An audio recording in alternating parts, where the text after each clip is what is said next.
Durante la era cenozoica, esta caverna estuvo absolutamente sumergida bajo el mar. Se ha mantenido así, en una oscuridad total, desde hace millones de años. Diferentes especies han aprendido a convivir en esa absoluta oscuridad. Para conocerlas, vamos a utilizar este casco que nos proteja de las rocas y las diferentes alturas en la caverna y un poco de luz para movernos.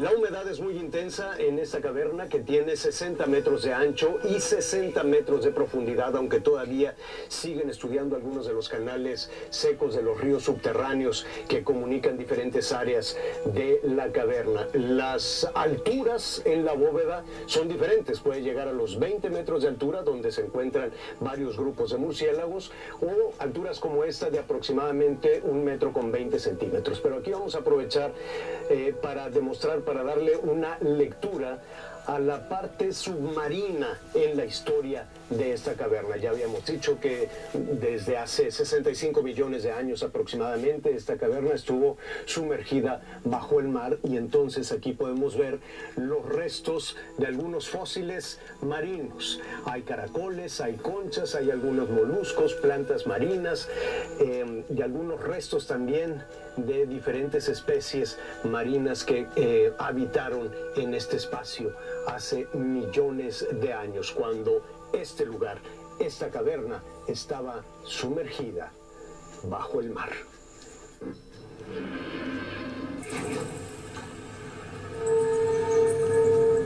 Son aproximadamente 35 metros de largo, lo que se sabe en estas fracturas dentro de la caverna, pero que son de muy complejas, de muy difícil acceso. Vamos a tratar de movernos un poco entre las fracturas de esta caverna.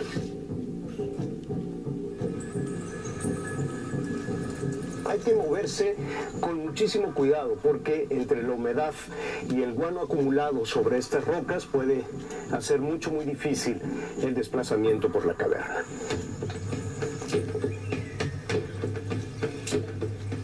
La temperatura va en aumento, y mientras encontramos la ruta para conocer las especies acuáticas en esta caverna, nos detenemos aquí para ver esta especie de grava, que no es otra cosa que semillas. Son miles de semillas que los murciélagos arrojan todos los días cuando regresan a esta caverna, y forman parte también del alimento de las diferentes especies en la cueva.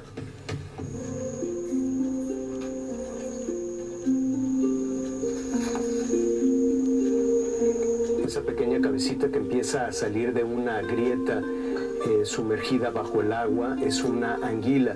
Todas las especies en esta caverna son ciegas, es decir, durante millones de años aprendieron a adaptarse a la oscuridad total, por lo tanto eliminaron los ojos, pero desarrollaron órganos que les permiten, con una sensibilidad extraordinaria, encontrar alimento, protegerse de depredadores o encontrar pareja para reproducirse.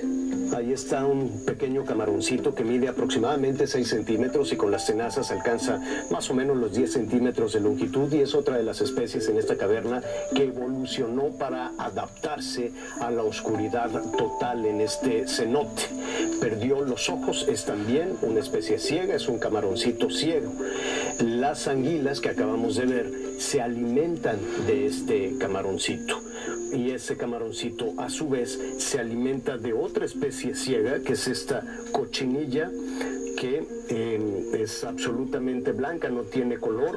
Casi la mitad de su cuerpo forma la cabeza, y cuando se siente en peligro se enrolla para convertirse en una bolita. Entonces, en este equilibrio, en este ecosistema, la anguila ciega se alimenta del camaroncito ciego, el camaroncito de la cochinilla, y todos reciben alimento de los murciélagos.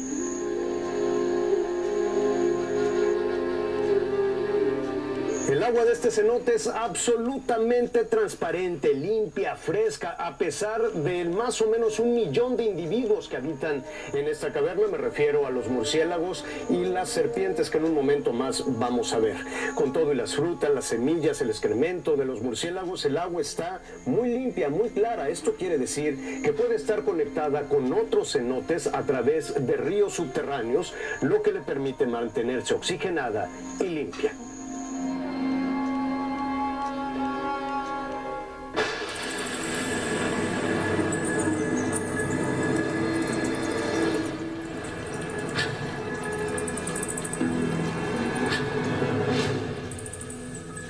Son como pequeños racimos en constante movimiento. Son los murciélagos que habitan en esta caverna y que se preparan para salir de la cueva esta noche.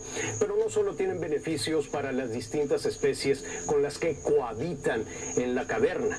Los murciélagos también tienen beneficios para las diferentes aldeas alrededor de esta caverna, porque tienen control de los insectos, porque desplazan las semillas por la selva. Sí, son los grandes aliados del hombre que tala la selva, mientras el murciélago se dedica a sembrar semillas.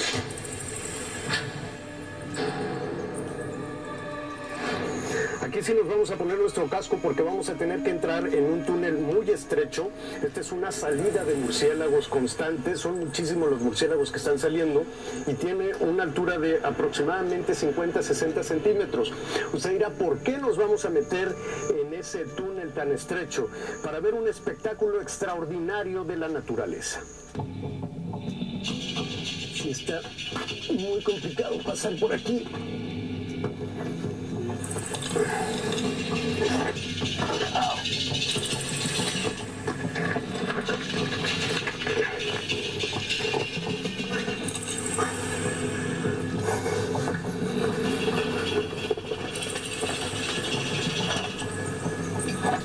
Otro de los personajes centrales en este ecosistema es esta serpiente.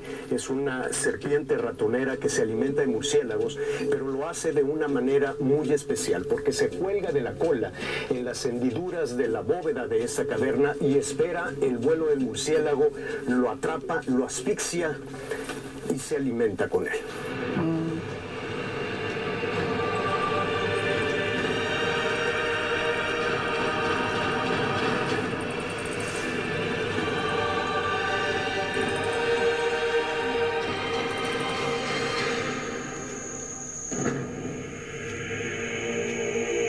Es una noche absolutamente oscura en la selva de Quintana Roo. El aletear de los murciélagos es cada vez más intenso junto con los sonidos habituales de la selva, de la cual tenemos todavía mucho que aprender.